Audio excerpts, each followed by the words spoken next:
Talvez você já deve ter ouvido falar da história, uma história bem conhecida mundialmente, que é a história de Alice no País das Maravilhas. Sim ou não?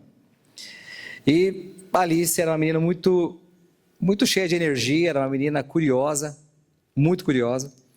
E certo dia passa por Alice um coelho, e esse coelho tinha um relógio bem grande no seu pulso. Ele estava com muita pressa e ele passa correndo por Alice, ele vai correndo, e Alice olhando aquele coelho, ela decide ir atrás dele. E de repente o coelho pula dentro da sua toca, ele entra dentro da toca, e Alice, muito curiosa, chega até a beirada da toca e ela decide olhar para dentro da toca. Só que além de olhar, ela decide entrar dentro da toca para descobrir o que tinha lá dentro. E quando Alice cai dentro da toca, ela entra dentro da toca, ela acaba conhecendo um mundo completamente diferente do mundo que ela vivia. Ela acaba vendo e conhecendo um mundo absolutamente diferente. E ela ficou impressionada com aquele ecossistema, aquele outro mundo. Então Alice vai caminhando dentro daquele mundo, dentro daquela nova realidade que ela estava ali inserida. E de repente ela encontra um gato, meio estranho, com uma cara estranha, curioso. E esse gato, ela chega para o gato, ela fala... Tinha 2 estradas próximas dele, era uma encruzilhada, e ela pergunta, para onde essa estrada vai me levar? E daí ele pergunta para ela, para onde você quer ir? Ela fala, eu não sei, eu estou perdida. E daí ele diz o seguinte para ela, qualquer caminho então, pode te levar, porque se você está perdida, então não importa o caminho. Qualquer caminho não vai fazer diferença. E ela então vai seguindo o caminho, e de repente ela encontra uma mulher má, uma rainha má, com uma cara de brava, e a rainha então estava cortando a cabeça das pessoas. E ela chega e pergunta para a rainha, por que você está fazendo isso? E a rainha fala, eu não sei. Hoje é o dia do julgamento. Ou melhor, hoje é o dia da condenação. Amanhã vai ser o julgamento, a rainha diz para ela. Daí ela fala, mas isso não faz sentido? Hoje é o julgamento e amanhã é a condenação. Ou melhor, ao contrário, hoje é a condenação e amanhã é o julgamento. Daí a rainha diz para ela, sim, aqui faz sentido. Aqui faz. Então, queridos, a questão é que eu quero contei essa história que você deve conhecer tanto quanto eu, é que essa geração entrou na toca do coelho. A nossa geração, ela entrou na toca do coelho, onde aquilo que parece não fazer sentido, que parece ser um absurdo, faz parte da nossa realidade. Coisas que há 20, 30 anos atrás, 50 anos atrás, era algo que parecia ser um absurdo, hoje é algo comum, normal. Não é verdade? Quantas coisas que nós assistimos, nós vemos, e nem faz mais efeito em nós, como se a gente já tivesse até cauterizado. A gente vê tantas catástrofes e notícias, e a gente está vendo lá os cristãos sendo massacrados na Nigéria, e alguns países ali da África. É mais uma notícia de uma tragédia, está longe, está em outro lugar, não faz efeito, não dói, não machuca, não é verdade? Então aquilo que parecia ser um absurdo e sem sentido algum, hoje faz parte da nossa realidade, né? E a gente também vive num mundo onde as pessoas elas não sabem onde elas querem chegar. Elas não sabem onde elas querem chegar. Então eu e você, como igreja, assim como conversamos na semana passada, nós devemos, ou pelo menos deveríamos, apresentar sentido nesse mundo, sentido às pessoas nesse mundo que não faz sentido. Nós deveríamos apresentar sentido nesse mundo que já não faz mais sentido. Mas também nós, como igreja, deveríamos mostrar o destino e não apenas apontar o destino para as pessoas. Porque muitas vezes a gente aponta, olha, ali tem uma igreja, vai lá que alguém vai orar por você, vai lá que alguém, que está o telefone do pastor, ele vai te visitar. E a gente, ao invés de mostrar o caminho, a gente só quer apontar o caminho. Não é verdade?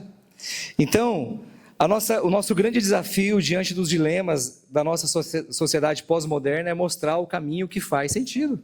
Não apenas apontar, mas mostrar o caminho. É esse caminho que faz sentido. Essa semana as mulheres tiveram uma reunião de oração, muito especial, e nessa reunião tinha 2 visitantes, que foram convidadas pela nossa irmã Denise. E uma delas ficou extremamente impactada, porque ela nunca tinha visto aquilo. Ela saiu de lá, elas aceitaram a Cristo, receberam a Cristo, e saíram de lá impactadas, testemunhando que nunca havia visto tanta fé num lugar assim. Ela não tinha visto um ambiente como aquele, e ela ficou questionando se elas receberam aquilo dos pais, se aquilo veio dos pais, ou se como foi, de onde vinha aquilo. Para ela era um absurdo, mas ela se deparou com uma realidade que ela jamais tinha visto. Então, irmãos,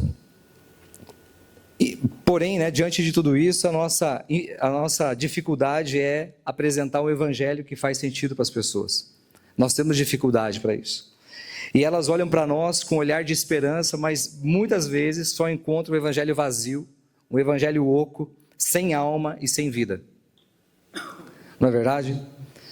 Então Jesus, quando ele confrontava os religiosos da época dele, era justamente por causa disso. Porque por dentro, por fora, eles eram como sepulcros caiados, Eles eram bonitos por fora, mas por dentro estavam cheirando mal. Eles andavam com as suas vestes, com os seus filactérios e com as suas cordas ali, com os seus detalhes, as suas franjas. E diante da multidão faziam orações longas, Iam na casa das viúvas e faziam longas orações e demonstravam exteriormente a sua religiosidade, mas no fundo eles eram como sepulcros caiados, eram vazios, estavam fedendo, cheirando mal. E Jesus foi o maior opositor dos fariseus e das pessoas religiosas da sua época, não é verdade? E é interessante, tem uma pesquisa que aconteceu alguns anos atrás nos Estados Unidos, e essa pesquisa foi feita por um instituto bem conhecido, e essa pesquisa, queridos, eles apontaram que 60% das crianças que frequentavam a igreja desde criancinha, os cultos como o nosso aqui, quando elas chegavam na idade adulta, elas então deixavam a igreja, se desviavam, iam buscar outros caminhos, 60% das crianças. Então, essa mesma pesquisa ela foi feita aqui na América Latina no ano de 2022 e ano de 2023. Essa mesma pesquisa foi feita aqui no nosso quintal e apontou o mesmo resultado, que na América Latina também estava acontecendo o mesmo fenômeno e com tendência a crescer, a aumentar. Acredita nisso? E é interessante que eles então tentaram entender o porquê que isso estava acontecendo com as crianças, com as novas gerações. Por que 60% delas não queriam mais ficar na igreja? E quando atingia a idade adulta, elas saíam, não queriam mais saber de Deus, de Jesus. E eles então se depararam com alguns motivos. Mas, pasme, dentre os 10 primeiros motivos que eles encontraram, em nenhum deles a igreja estava entre eles. A igreja não era o motivo. Às vezes a gente acha, poxa, a igreja é muito radical, ou a igreja é muito isso, a igreja é sem amor, a igreja não sei o que não tem vida, a igreja é uma igreja mais ortodoxa, ou a igreja mais muito moderna, sei lá qual que é o motivo. A gente pode achar e ficar cheio de achismos, tentando entender por que essa pessoa se desviou, por que essa geração não permaneceu. Mas entre os 10 primeiros motivos, a igreja não faz parte de nenhum deles. Ou seja, a igreja não é o motivo. E o primeiro lugar, o primeiro motivo, o principal motivo porque as crianças abandonam a igreja e abandonam a sua fé quando atinge a idade adulta, é a hipocrisia dos pais. A hipocrisia. Porque aquilo que eles vivem e veem, tanto dentro da igreja quanto fora da igreja, não condiz, o discurso não condiz com a vida, com a realidade. Uma coisa é dentro da igreja, outra coisa é fora da igreja. São pessoas diferentes, é a hipocrisia, e infelizmente, ela é o principal motivo.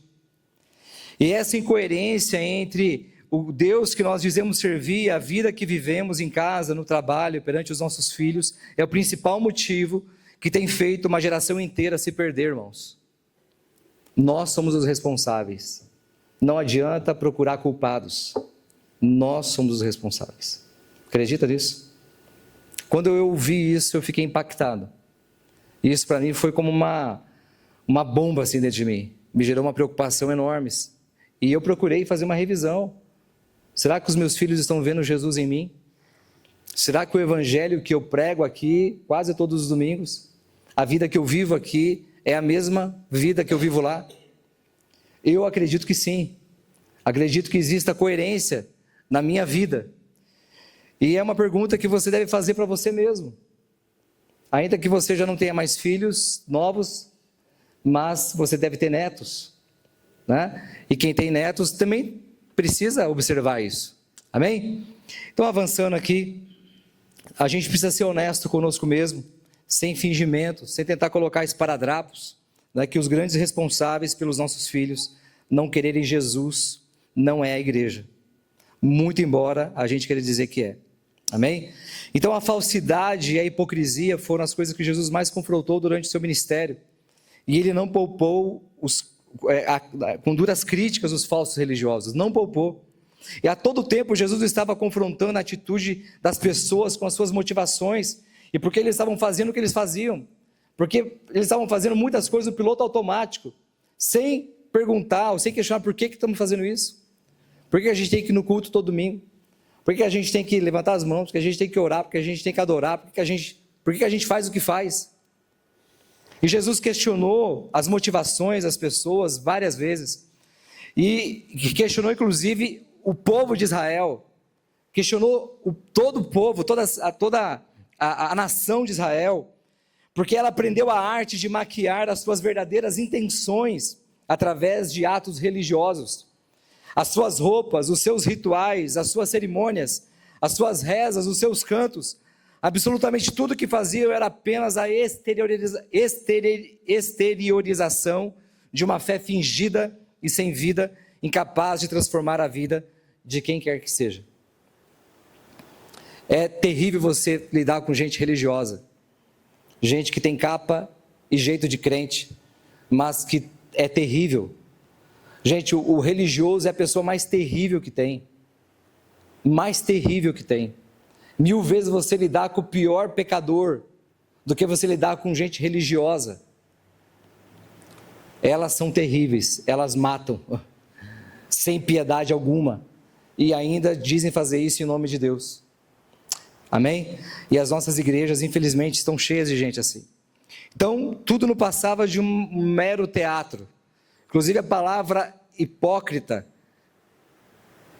no original, se você procurar, vai ver que está ali teatro, ator, atriz.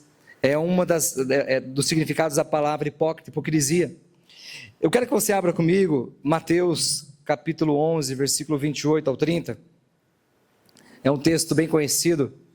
Vamos ler juntos ali. A palavra de Deus diz assim, Jesus falando, né? Venham a mim todos os que estão cansados e sobrecarregados, e eu darei descanso a vocês. Tomem sobre vocês o meu jugo e aprendam de mim, porque eu sou manso e humilde de coração, e vocês encontrarão descanso para a alma. Pois o meu jugo é suave e o meu fardo é leve. O meu jugo é suave e o meu fardo é leve. Quando Jesus estava falando isso, nós sabemos que Jesus ele era um rabino. Jesus ele era um mestre, um conhecedor profundo das Escrituras. E Jesus, na cultura judaica, cada rabino ele tinha uma carga de ensino. Todo rabino, tinham vários rabinos nos dias de Jesus. E cada um tinha uma carga diferente de ensino. Tinha uma vertente diferente. E a sua carga, a carga de Jesus, a instrução de Jesus, o ensino de Jesus, a mensagem que ele carregava, era diferente dos demais rabinos. Porque ele diz, olha, venham a mim, aprendam de mim, porque eu sou manso e humilde de coração. Tome sobre vocês a minha carga, o meu ensino. Tome sobre vocês a minha instrução, que é leve. É leve. Porque os religiosos colocavam fardos pesados sobre as pessoas. Colocavam um jugo sobre o pescoço das pessoas que eles mesmos não eram capazes de suportar. E Jesus fala: vem a mim, eu vou ensinar para vocês a graça, eu vou ensinar para vocês o que é viver, eu vou ensinar para vocês de fato qual é a vontade do Pai. Então, irmãos, viver e andar com Jesus é muito diferente do que muitas vezes a gente acredita. E eu creio que é muito mais simples do que se prega. É muito mais simples. Como Gabriel mesmo aqui deu o exemplo. Não é simples. Viver como Jesus, amar como Jesus e servir como Jesus. Só que muitas vezes a gente encontra no nosso caminho a incoerência, a hipocrisia. Porque se a gente não tomar cuidado, a gente não tiver sensibilidade, a gente vai perdendo a sensibilidade espiritual com o tempo, com a caminhada cristã, e a gente pode então se tornar céticos, se tornar gélidos, se tornar frios. A nossa vida cristã se torna apática, sem vida. A nossa vida cristã não tem sentido. As pessoas não veem em nós motivo por que ela tem que servir a Jesus. Porque a vida daquela pessoa é pior do que a minha. Por que eu quero servir a esse Deus, a esse Jesus? E isso não tem nada a ver com dinheiro, com posses. Porque eu conheço pessoas que vivem nas comunidades cheias do Espírito Santo. E às vezes a pessoa rica, ela sai lá do batel e ela vai lá para a comunidade atrás da oração daquela profeta, daquela pastora, daquela irmã do coque. Porque ela tem algo que ali ela não encontrou, ou aonde ela vai ela não viu, e ela foi até lá atrás daquilo que ela não enxergou. Então, queridos, que a minha forma de viver, a sua forma de viver, não seja incoerente com a fé que eu e você pregamos e professamos. Poxa, eu sei que isso é muito raso e muito simples, é um beabá o que eu estou falando aqui. Mas eu estou chamando você hoje para que você possa assumir a responsabilidade de deixar a sua luz brilhar em meio às trevas. Que você possa assumir a responsabilidade de ser um crente, um cristão autêntico, verdadeiro. Quando Felipe fala para Natanael a respeito de Jesus, e ele fala: vem, vamos lá ver, porventura ele não é o Cristo. E Natanael pergunta: mas de onde ele é? Ele fala: de Nazaré. De Natanael esnoba, fala: se porventura vem alguma coisa boa de Nazaré. Daí quando ele conhece Jesus fala: eu vi você embaixo lá da árvore. E só o fato dele falar isso, ele já se desmancha. Ele fala: mestre, tu és o Filho de Deus, tu és, né, o prometido, enfim. E daí Jesus fala assim: só porque eu te disse isso, você creu? Então você vai ver coisas muito maiores acontecer. E Jesus ainda fala para ele, olha, que quando Jesus olha para Natanael, eu lembrei agora, Jesus fala para ele assim: aqui está um verdadeiro israelita, em quem não há fingimento, em quem não há dolo, em quem não há hipocrisia. Jesus fala para Natanael. Então, será que quando as pessoas olham para nós, elas estão olhando de fato um crente, um cristão, um filho de Deus, em quem não há, que Deus possa falar: esse daqui é um verdadeiro filho de Deus, em quem não há hipocrisia? E por que eu estou dizendo? Eu trouxe aquela pesquisa para justamente fazer esse link com a vida que nós estamos vivendo, e como é que isso está refletindo aonde nós estamos. Se isso está refletindo na vida dos nossos filhos e como está refletindo. Se isso está refletindo na vida dos nossos netos, das pessoas que nós convivemos todos os dias no nosso ambiente de trabalho. Como elas nos enxergam, como elas nos veem. E o convite de Jesus para mim e para você é para reverberar, né? Ou melhor, é para que eu e você continuemos a aprender dele. Que eu e você continuemos a conhecer quem ele é. E possamos aprender dele. Amém? Tomás de Aquino disse que estar na luz é bom, mas ser luz é muito melhor. Estar na luz é bom, mas ser luz é muito melhor. E não se pode, Jesus falou assim, não se pode esconder uma cidade edificada sobre os montes. Ninguém acende uma candeia e esconde ela debaixo da mesa, do alpendre, né, do velador, enfim, da bacia, esconde ela. Ninguém faz isso. Ou seja, é incoerente. Por que Deus vai acender uma lâmpada dentro de mim e de você, vai colocar o Espírito dele em nós e vai acender para a gente esconder isso? Ou quando a gente mostra, é incoerente ou incompatível com aquilo que de fato Deus colocou em nós. Porque de alguma forma a religião veio e nos moldou e nos formatou a um estilo de vida totalmente diferente do estilo de vida que Jesus propôs para mim e para você. Lembre-se de Davi, e quando Davi foi lutar com o guerreiro, Saul tentou pôr nele uma armadura, e Davi tentou andar com aquela coisa, a Bíblia usa a palavra coisa, e ele não conseguiu. Então Davi tira aquilo, e ele vai na sua identidade, ele vai no nome do Senhor, e derruba o gigante. Então muitas vezes a religião, ela vem e tenta colocar isso em nós, e tudo que eu quero, e eu creio que o Espírito Santo quer, é soprar sobre mim e sobre você, para que tudo aquilo que é incompatível com aquilo que de fato é essencial para as nossas vidas, caia por terra. Tudo aquilo que não reflete a glória de Deus para o mundo, caia por terra. Que nós possamos ser parecidos com Jesus. É impossível a gente mostrar o caminho para uma geração de pessoas que estão perdidas e buscando sentido e propósito, e nós mesmos estivermos perdidos e vivendo sem propósito. Se eu e você, nós mesmos estamos perdidos e vivendo sem propósito, se nós estamos gastando a nossa vida com coisas banais, passageiras, efêmeras, se a nossa vida não está reverberando o reino de Deus para outras pessoas, nós estamos vivendo sem propósito. E como mostrar o caminho para as pessoas que estão vivendo longe do caminho? Como mostrar o caminho para as pessoas que estão perdidas e não sabem para onde ir, se nós mesmos não sabemos para onde estamos indo? Amém? Então meu chamado hoje, queridos, é para que eu e você possamos nos despir de toda hipocrisia, de toda falsidade, de toda religiosidade e de tudo que possa se parecer com Jesus, mas que é falso. Tudo que parece ser Jesus, mas não é Jesus. Em mim e em você. É o meu convite, eu creio que é o convite do Espírito Santo para nós. Sondarmos o nosso coração e vermos aonde talvez existem áreas de hipocrisia nas nossas vidas. Áreas de incoerência, onde aquilo que a gente fala e prega não é exatamente o que a gente vive de segunda a segunda. Nós temos aqui como comunidade local um propósito. Ontem a gente falou bastante sobre isso. Nós queremos ser uma igreja parecida com Jesus. Nada além disso. Nós queremos ser uma comunidade de filhos de Deus parecidos com Jesus. Só isso.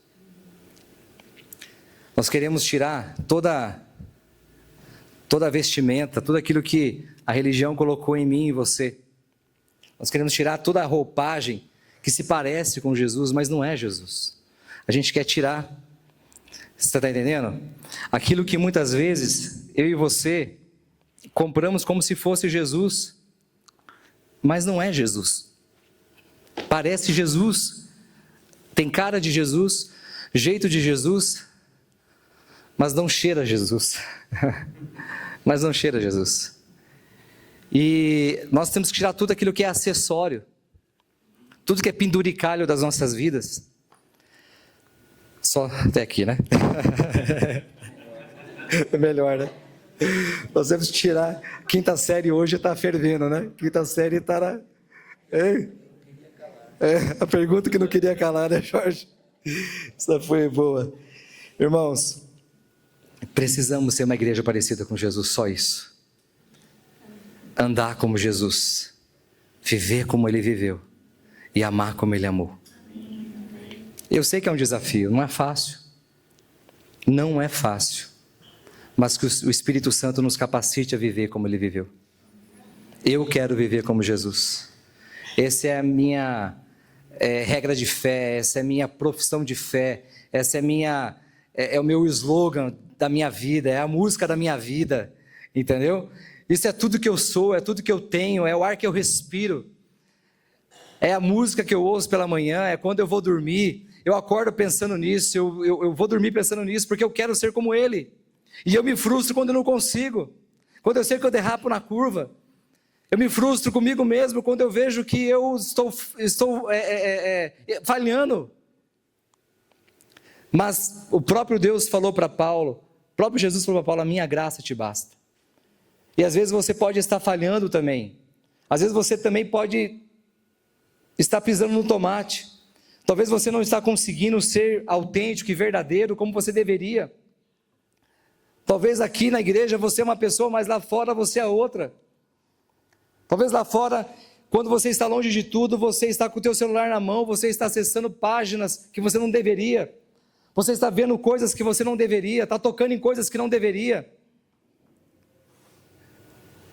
Que os meus lábios e os seus lábios possam professar a autenticidade de um coração que vive na presença de Deus. Quando nós estamos na presença de Jesus e quando nós andamos na presença de Jesus, nós não tem como não exalar Jesus. Tudo que vai sair, se espremer, eu e você, tudo que vai sair é Jesus e mais nada. É só Jesus que tem que sair de mim e de você. É por isso que o grande desafio meu e seu, o nosso desafio como cristãos que vivem no século 21, nessa era pós-moderna, nesse mundo de absurdos, é dar sentido e propósito para as pessoas, através de um cristianismo autêntico, genuíno e verdadeiro. E que as pessoas possam olhar para mim e para você e possam falar, cara, você é diferente. Você é diferente. Todo mundo fala mal de você ali, querem derrubar você, puxar o teu tapete da empresa, mas você é diferente. Você não reage. Você não fala mal de ninguém. As pessoas estão apedrejando você e você só está abençoando elas e servindo elas. Por que você é assim? Por que você perdoa tão facilmente? Por que você ama sempre? Por que você serve sempre, incansavelmente, as pessoas? Então, queridos, o Senhor nos chama a uma fé genuína, autêntica e verdadeira. Eu não quero outro evangelho, eu não quero outro Jesus, eu não preciso de outro Jesus, eu não preciso de outro evangelho, eu não preciso de outra igreja, eu não preciso de outra estrutura, eu não preciso de outra roupagem, eu só preciso de Jesus. Eu só preciso de Jesus. E eu tenho visto e percebido nesses dias, eu não sei você, eu espero que sim, mas eu tenho percebido que o Espírito Santo, Ele tem me convidado a estar mais junto com Jesus.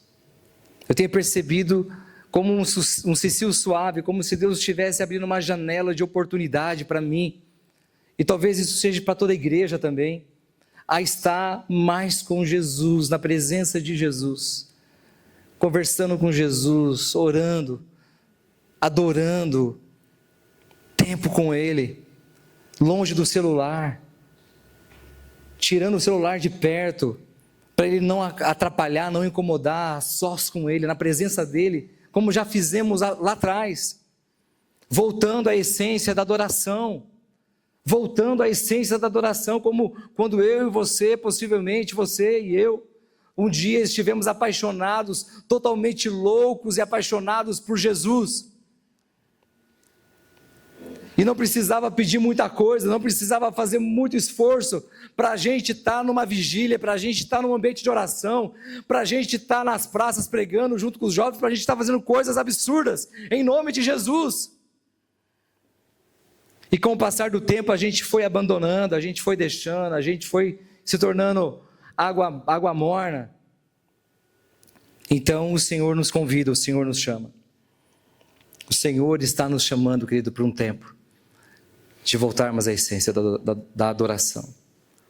Entre de volta. Vai de volta. Faça o caminho de volta. É o que Deus fala para a igreja do Apocalipse, se não me engano, a igreja de Laodiceia, que Ele fala, arrepende-te, volte à prática das primeiras obras. Volte à prática das primeiras obras. Amém? Abra comigo 2 Reis 13, 14 ao 20. Eu já estou partindo para o final. A palavra de Deus diz: ora, Eliseu estava sofrendo da doença da qual morreria. Então Jeoás, rei de Israel, desceu até o lugar onde Eliseu estava, e curvado sobre ele chorou, dizendo: meu pai, carruagens e cavaleiros de Israel. Eliseu lhe disse: traga um arco e algumas flechas. Assim fez o rei. Pegue o arco nas mãos, disse ao rei de Israel. Quando pegou, Eliseu pôs as mãos sobre as mãos do rei. E lhe disse: abra a janela que dá para o leste a ti. Assim fez o rei, e Eliseu declarou: esta é a flecha da vitória do Senhor, a flecha da vitória sobre Arã. Você destruirá totalmente os arameus em Afeque. Em seguida Eliseu lhe disse: pegue as flechas e golpeie o chão com elas. O rei as pegou, golpeou o chão 3 vezes e parou.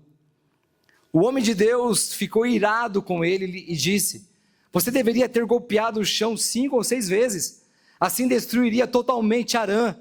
Agora, porém, você a vencerá somente 3 vezes. Depois disso, Eliseu morreu e foi sepultado. Ora, tropas moabitas costumavam entrar no país toda a primavera. Enfim, irmãos, existe uma janela de oportunidade. Deus está abrindo uma janela diante de mim e de você nesse tempo. Eu creio que de tempos em tempos o Espírito Santo sopra. Existe um novo sopro do Espírito Santo sobre a terra. E esse vento do Espírito Santo, ele vem e abre uma janela para que eu e você possamos então agir, não como o rei agiu ali, mas agir com perseverança em buscar o Senhor. Muita gente começa bem, mas não tem constância. A gente começa bem, começa orando, começa jejuando, de repente para. De repente se distrai, passa uma borboleta e vai atrás da borboleta. Passa uma abelha e vai atrás da abelha. Deus está dizendo: seja perseverante na busca. É hora de me buscar. É hora de me buscar. É momento de estar sós comigo. É momento de você entrar na minha presença. É momento de você vir ouvir a minha voz. É momento de você, de fato, entender que existe uma janela aberta, existe uma oportunidade nova, existe um movimento novo, existe um tempo novo se abrindo. Você consegue perceber? Você consegue perceber? Você está vendo?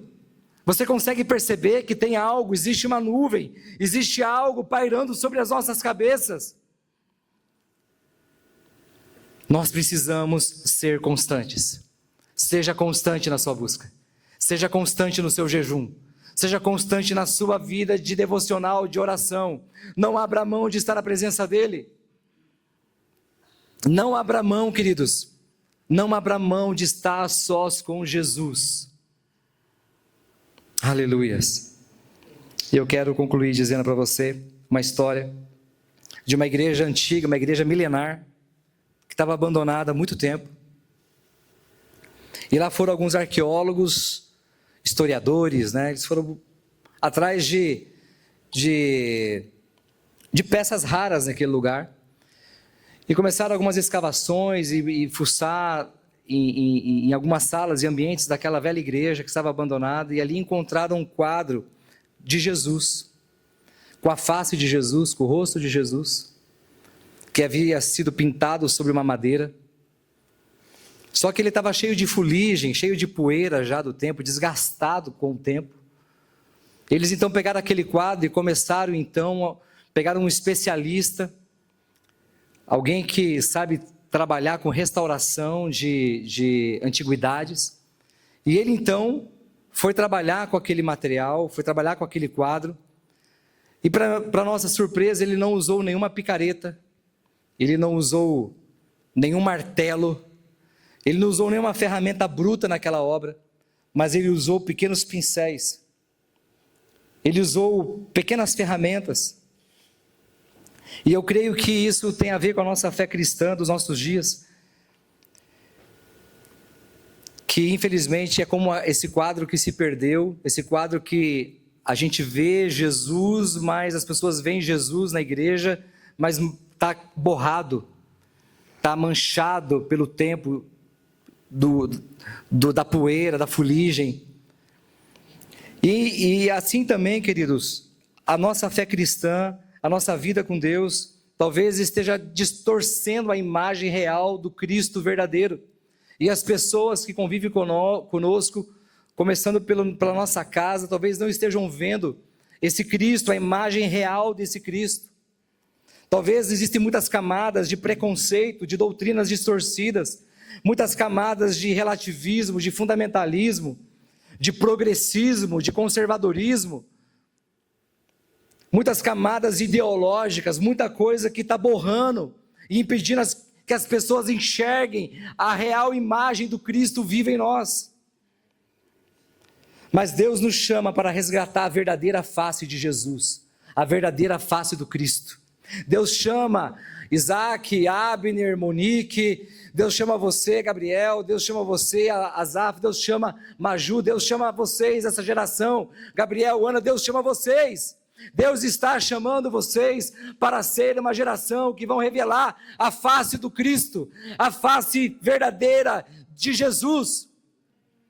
Porque se a nossa geração não quiser se despir e tirar tudo aquilo que se parece com Jesus, mas não é Jesus, que o Senhor levante vocês com o espírito de graça, de poder, de autoridade, para revelar o Cristo verdadeiro.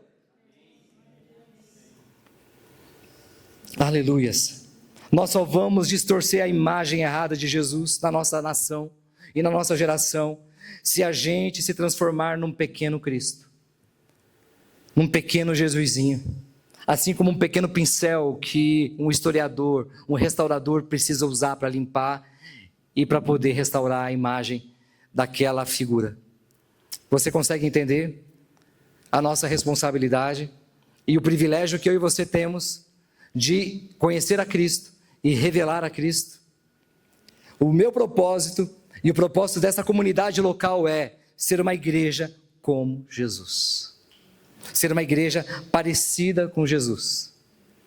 Se nós não conseguirmos ser uma igreja parecida com Jesus, nós estamos falhando na nossa vida comunitária, a nossa vida de fé. Se eu e você, no nosso dia a dia, não estivermos alcançando esse objetivo, se novas pessoas não estiverem vindo a esse lugar através de mim e de você, se continuarmos com o mesmo ciclo, com as mesmas pessoas, e talvez a nossa vida não está impactando outras pessoas a ponto delas quererem, onde é que você vai? Qual que é a tua igreja? E você gosta tanto de estar aqui, e você sabe que aqui Jesus está sendo revelado através dos seus irmãos, você fala, vou te passar o endereço, vamos lá, é domingo, tal horário. Vamos lá que você vai conhecer um pouco mais a Jesus, através dos meus irmãos, através dessa casa, dessa comunidade. Amém? Então eu quero encorajar você, meu querido, a ir para a presença, aproveitar essa janela de oportunidade. Existe uma janela aberta diante de mim e de você de oportunidade, para estarmos com Ele. Ele está nos chamando, nos atraindo com cordas de amor, e nos chamando falando, venha, eu vou te revelar a minha face, eu vou te revelar a minha glória, eu vou te revelar coisas que você ainda não sabe, coisas grandes e ocultas que você não sabe, para que você então possa refletir como um espelho a minha glória. Amém?